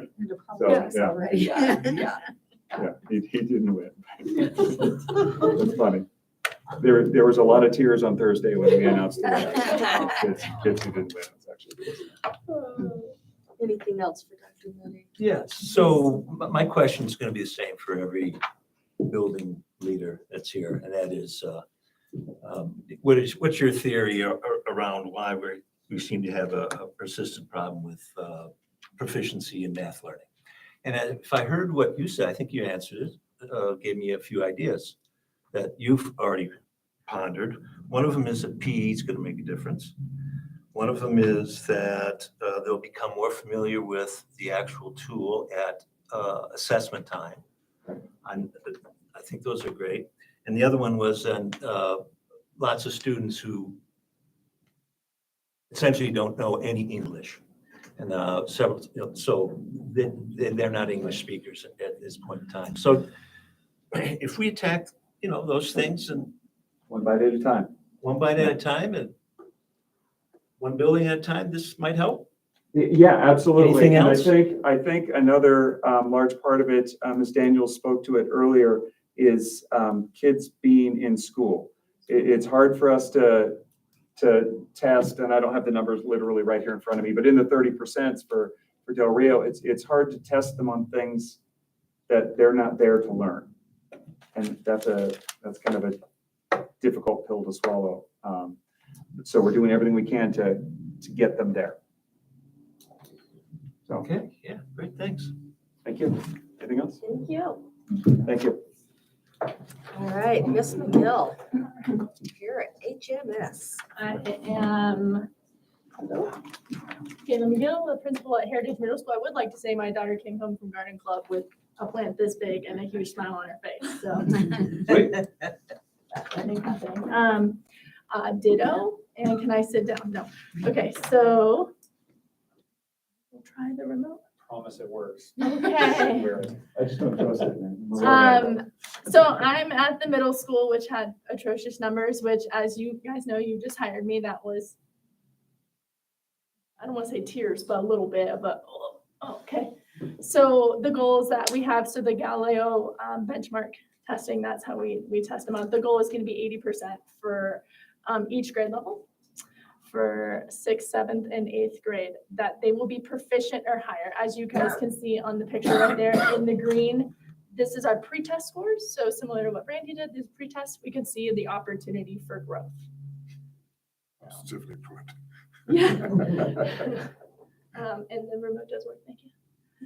And you can see a little bit better for the ELA. Our same type of goal. I'm just picking up what I was given and seeing what we can do here. So it's similar slide as before. So the goal is for students to have attended HMS for the full academic year, 80% their score proficient or higher. I think this is a very attainable goal.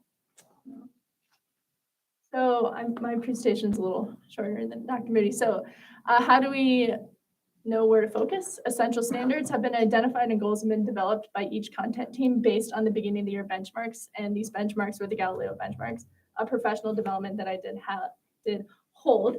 We went through in each content area, went through this, and we identified standards and where they needed to grow.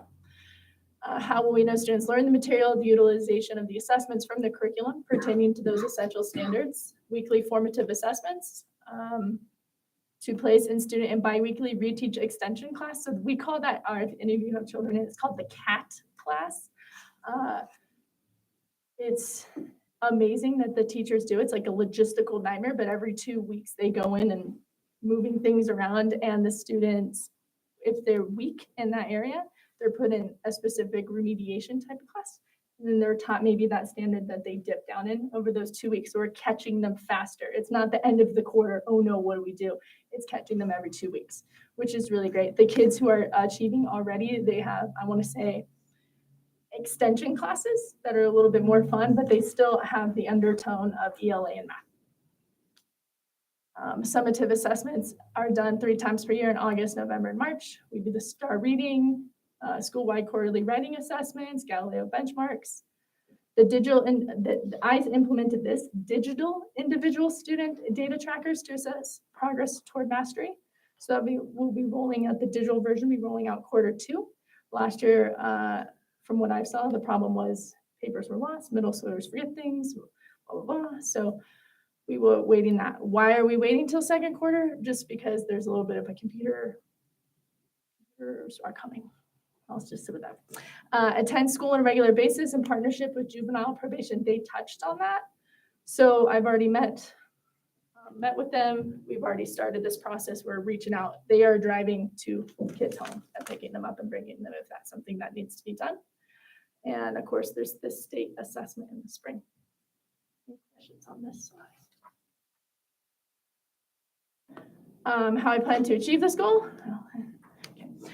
The essential standards are identified in each content area. That's broken down specific learning targets tied to the skills, and it's been mapped out for each year. As I mentioned earlier, there's the Cougar Academic Time. That's the daily reteach classes based on formative assessment. I'm going to be trying to start the Cougar Academy for Friday school. Individual tutoring, the teachers are offering that before school, during lunchtime or after school. We progress monitoring on the essential standards, as you read there. We do data walk results based on leadership. That'll be something I'm implementing a little bit more. Data is, as a teacher, you have to come in and explain your data to me as we go a little bit more in that. Weekly professional learning community meetings to review student data. That is a big one. That is on Wednesday. There's no IEPs that day. I've already told the staff, and they love it. It's, if you need to bring your children, sit there fine, but don't be scheduling your appointments and stuff that day. You need to be participating in that, and they are. And when I walk around and even talking to the academic coach, we're seeing a lot of PLC thing. Professional development on culture building and data analysis with Solution Tree. That is coming up. You guys approved a September 22nd PD, and that we're gonna be working on that. I was just talking to Solution Tree on Friday about implementing more of that. Smaller advisory classes to assist with student support and goal setting. That's already in place right now. And we're doing quarterly celebrations and weekly character education with these certified counselors. What is an advisory class? Okay. Sorry. Homeroom. Oh, The okay. easiest way to put Your that would homeroom. be, it's like a homeroom, but I'm gonna call it advisory because we building in, like in 2 weeks, we have an entire a week of character and community building. Or they set, they build relationships with those students, and be like, where are you at? How do we help your grades? And boost that. Maybe themes Mhm. during the year, during this time period. Right, and I was just talking to Ms. Daniels about this. I wanted to start this just came to mind after I made the slideshow. Building into that advisory period, a little bit of the CTE, a little bit of learning about different careers and stuff, so they know what they're gonna be getting more in high school, but also you guys may be familiar, something like 85% of women or girls have decided by the end of 8th grade if they're gonna be in a STEM field or not, so why not start introducing them to those things, and just that during that time. So, Thanks. thanks. That's any, oh, I guess I have your question. Any? So what do you think? Any theories on persistent math issues, learning math? Yeah, so I've been thinking about that since July when I saw the data. Uh-huh. Yeah, so attendance was a big thing. Wanting them to want to come to school, but if their parents don't want them to come or is unable to come, that's something different. But I would just like to say ditto on what they said, but I really feel attendance is huge. I'm coming from a background where, though across the nation, we do see the large dip. I wasn't, the probation officer wasn't needed as much. So I do see the big difference. They need to be in school to learn it. That's my thing. I'm new at this role, so please ask me in a couple years. I appreciate that. So I have a suggestion Yes. that maybe take away the attendance issues that seem to be a post-COVID Yes. phenomenon. These issues of having problems becoming proficient at math Yeah. have always been there. Yes. So what do we do? Yeah. I mean, as a parent, I'm over there like having my kids, supplementing at home with the multiplication, right? I'm over there on those engaging apps they get her on, getting the quick recall. I mean, there's just those little things that I guess the teachers do especially during that cat time. I would love to have you guys come look at a cat time. I think it's amazing. It's that really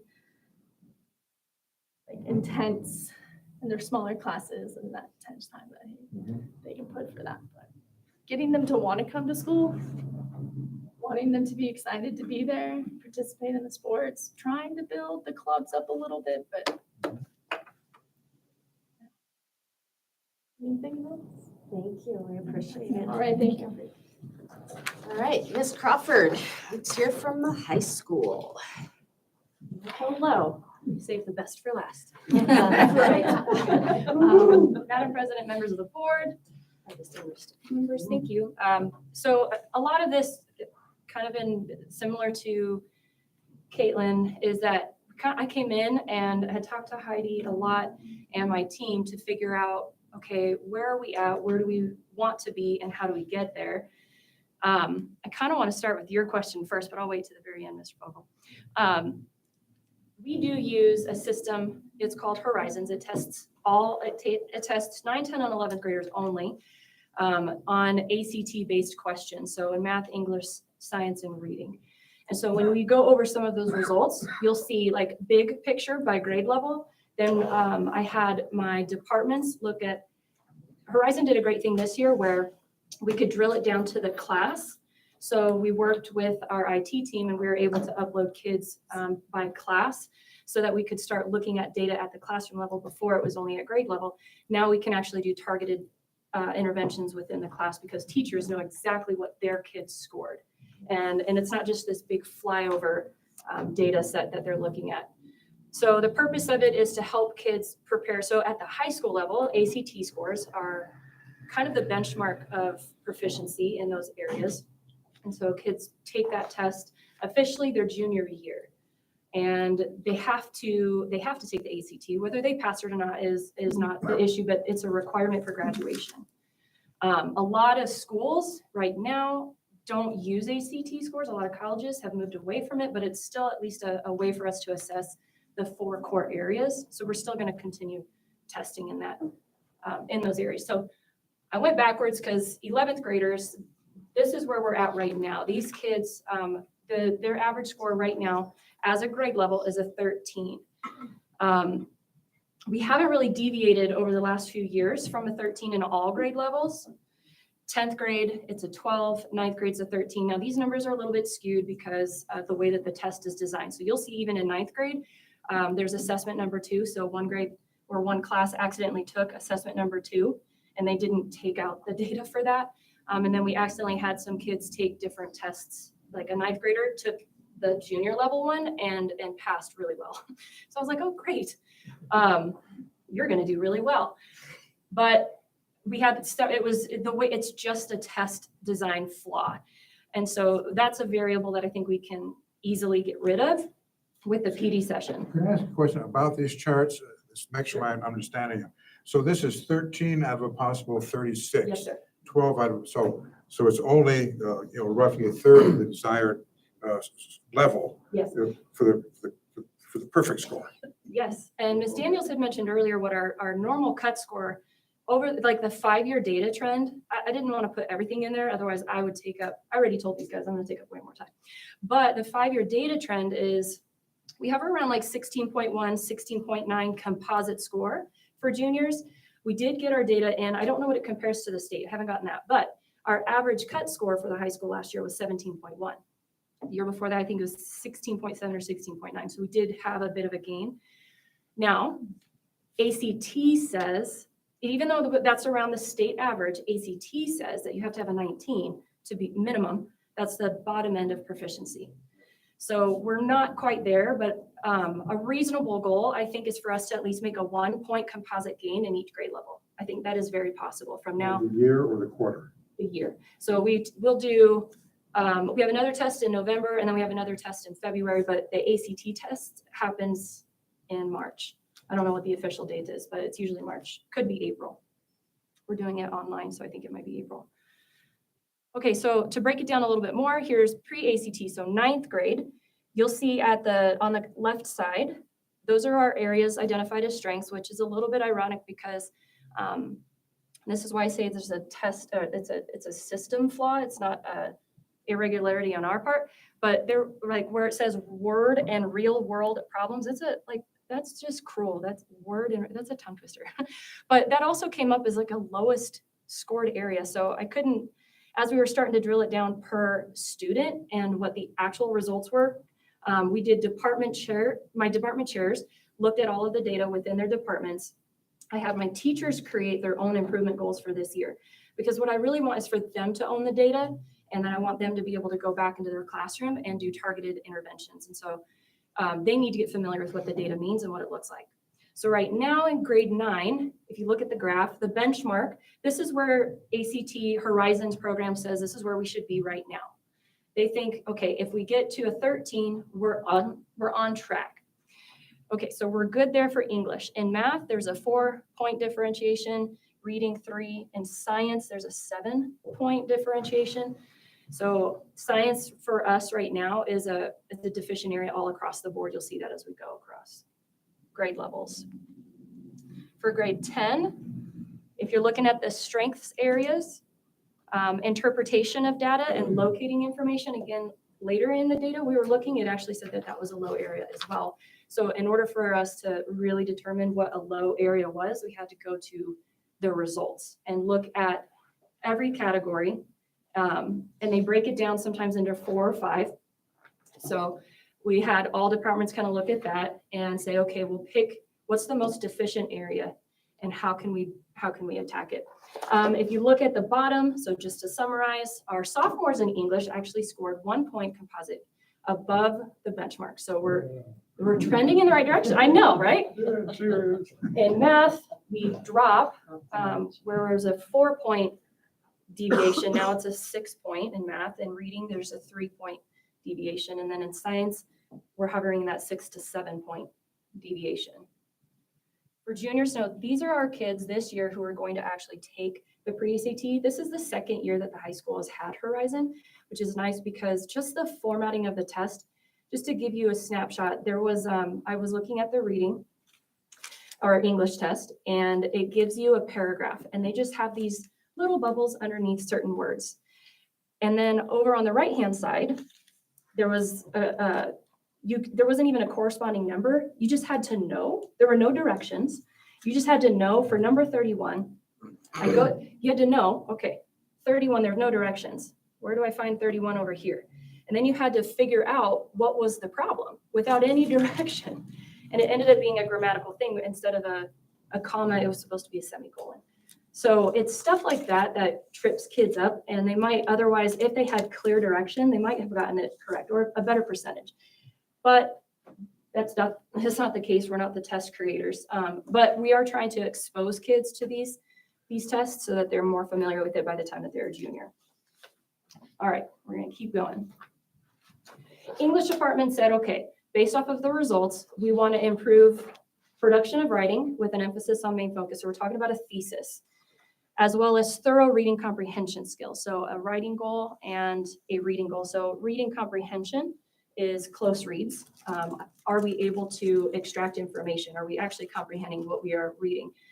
And then grammar rules, this was kind of a side thing, but as a school, we decided to focus on the writing and reading because we can kind of do that in all content areas.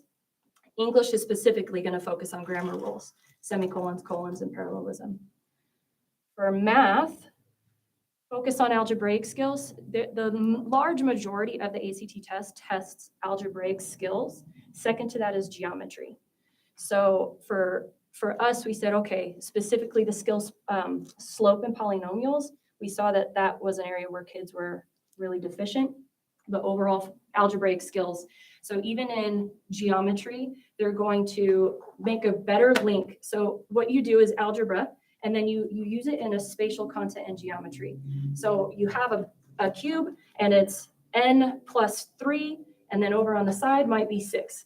And we have to, that's an algebraic concept. And so their job, they're going to try and intentionally link, this is an algebra skill, we just added a shape. So we're going to focus a little bit more on being more intentional with making that linkage there. And then also word and real world problems. So word problems, that continues to be a trip up, because if kids aren't proficient in reading, well, if they're trying to read a math problem and they're deficient in algebra skills, well, it's going to be very difficult for them to set up an equation. So the math department is working on ways on how they can even generate ACT test-like questions that they can share within their department and just have like ACT test prep focus points during the day as part of bell ringers or warm-ups or closures. Science, so scientific investigation, comparing and contrasting figures in text. So the scientific investigation point, but then more specifically comparing and contrasting figures and text. So looking at a diagram, comparing and contrasting information. And then interpreting data, just locating. So identifying things that might be on the paper. That one we'll see how that goes, because that seems like it would be a no-brainer, but the test results showed that the kids scored really low in that area. Okay, interventions. Mr. Fogel, a lot of the stuff is similar. There are a couple of things that I'll point out as I go through that we've changed this year or added. So Monday through Thursday, before and after school tutoring, we have English, math, science, and social studies. So science, we have twice a week, social studies once a week, English and math, we've got every day after school, and then Wednesdays are a protected PLC day for us, or professional learning communities. That's where departments get together. It's a sacred time, no meetings for IEPs or 504s or parent meetings. That is time dedicated for them to be within their department to plan. I'll skip to where it says introduced multi-tiered systems of support training. So it's commonly referred to as MTSS. We started with phase 1 of that, and it has to do with raising tier 1 instruction. So if you think of a triangle, it's the bottom. And if we get really good, solid tier 1 instruction, that is going to help 80% of our kids in class, which will then build capacity for teachers to address students who might, like on that first go, about 15%, 10 to 15% of the kids where they might need additional help, scaffolding and differentiated, that gives the teacher more capacity to help students who are not at grade level. And then the tier 3 at the very top of the triangle, that's usually your targeted instruction where they're in a more restricted environment. It could be for behavior, it could also be instructional academic. But so we just talked about, well, what does good instruction look like? So Mr. Fogel, I think it's twofold. It's yes, we need kids here, but then it's we have to really clearly define what is mastery. What does mastery look like? Because if the kids don't understand what masteries look like, then it's like throwing a dart in the dark. So we're working on trying to build up the professional development within the school and getting teachers to do what they do best and teach the content without so many distractions. So I know it's not popular opinion around here, but like having the cell phone and earbud policy and having a dress code, having things that are put structure in place for our kids has been very helpful for the teachers. So if my teachers feel like they can teach, gosh, it's worth it. If they're happy, then my kids are going to be happy because we know that that passion transfers into the classroom. So little tweaks to our climate and culture, big, big gains, because it's a hard job. So anything I can do to kind of make their life a little bit easier, we're going to do within reason.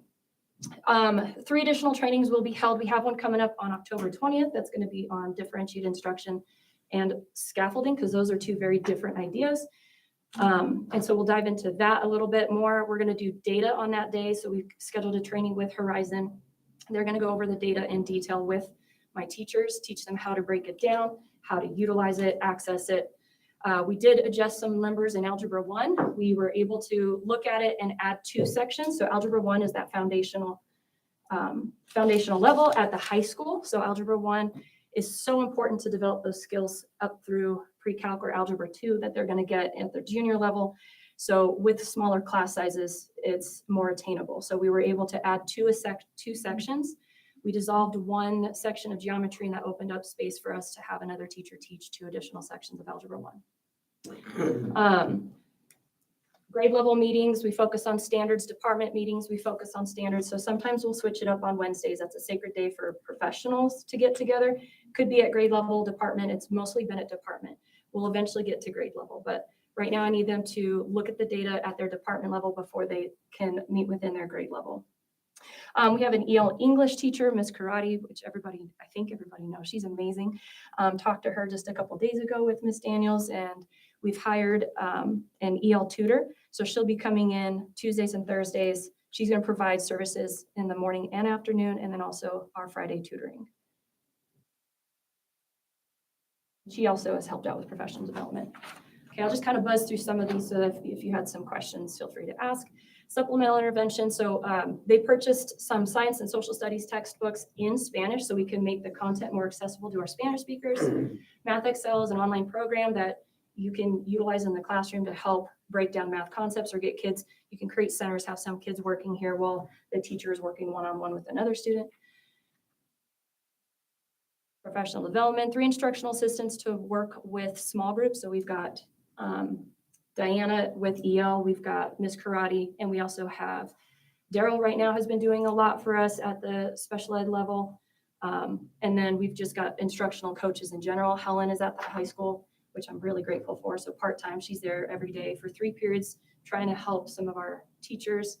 And then we have Julie Bryce, who's been coming in and helping with our teachers who are coming to us from an alternative educational background. Because really the more that, and I get fired up because later when I have some training with my teachers, the better we get, the higher level of self-efficacy, it is, John Hattie, there's this study of the monumental growth. You can almost make a whole 2 years worth of gain if we get excited, and you only get excited when you see kids improve.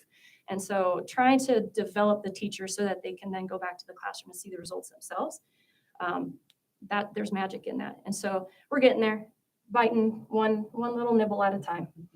Student support position, it's Riley right now at the high school. She pulls reports for Ds and Fs. We just notified every kid and their family that if they had a D or F on their progress report, they were notified. And then we will do some pull-ins to track and monitor those kids, say, hey, how are we going to get better? A more streamlined attendance system. Okay, so I won't go into great detail right now. What we're trying to do is just do what's in our handbook really, really well. for the chronic absenteeism. I do have a student committee. I polled a large audience of not just my department chairs, but of my athletic director and some of my after-school club folks. I said, hey, because I don't want the STK, the same 10 kids. I want to know, okay, I'm going to propose this problem to them. I'm going to talk about it at site council and say, hey, what do you think the problem is and what are some solutions? Because we can talk about the problem all day long, but how are we going to improve it? And get some input from other people and eventually take it to the community and maybe possibly talk to the other high schools in the area, because I think it'd be really great. I know we're not the only ones struggling with absenteeism. I think it's too easy for kids to miss school. It's really easy for kids to, especially at the high school right now, the law doesn't help us. At 16, we know with parent support, they can opt out. So trying to get them to see the value of a 4-year high school education program is definitely something that's on my mind. But we also have to make it more difficult for them to just leave. So we're going to try and work on that over the course of the year. We incentivized excellent achievement on benchmarks. We just treated them actually today. It was supposed to be on Thursday, but the person who read the announcement didn't read the date to be read. So it was fine. We were prepared in the cafeteria, so the kids got a treat. And then other kids are like, wait, what? Yeah, because I didn't advertise it ahead of time. I just FOMO gets kids, fear of missing out. So we announced, hey, we're giving you guys a free treat at the student store, the cafeteria. And they were excited. And then data assessment to create shared goals generated by teachers. We've already done that. And PLCs every week. And then I do monthly department chair meetings. That's actually tomorrow morning. That's where we're trending. Improve 85% of our student benchmark scores. Decrease chronic absenteeism by 10%. I think that's a lofty goal, but we're going to go for it.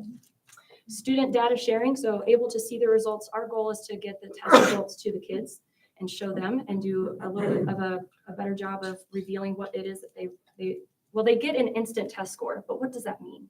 They know what they got, but let's break it down at the classroom level. Teachers can now see data at their class level. First PLC meeting about the test was August 30th, and we developed shared improvement goals for each department. Thank you. Thank you. Any questions? Do you have some, Mike? You look like you're pondering. Yeah, so this math issue has puzzled me as a educator for a long time, and an administrator.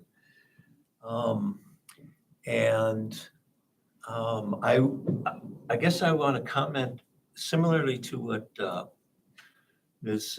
Hilborn commented after I asked Brandy. You're doing a great job. Clearly, there's a lot of work going on. I recognize all of that kind of work. It's very similar to when I was struggling with these issues. And then Ms. Hilborn said, we've really got to change the way we teach kids. So it seems to me we need a Manhattan Project on math learning. And I don't know what the answers are. And I was not asking these questions to be critical. But maybe I was asking these questions so that maybe we think a little bit harder and maybe a little bit differently about it. This has been a persistent problem. And I grant you the attendance issue is big, but this persisted well before the kind of attendance problem we're now struggling with. At any rate, thank you for all of your responses. You're welcome. Thank you. Anything? Thank you. Well, thank you, all of you. We appreciate the presentations tonight. And with that, we're going to say goodnight. We liked it so much. Way to go. Adios.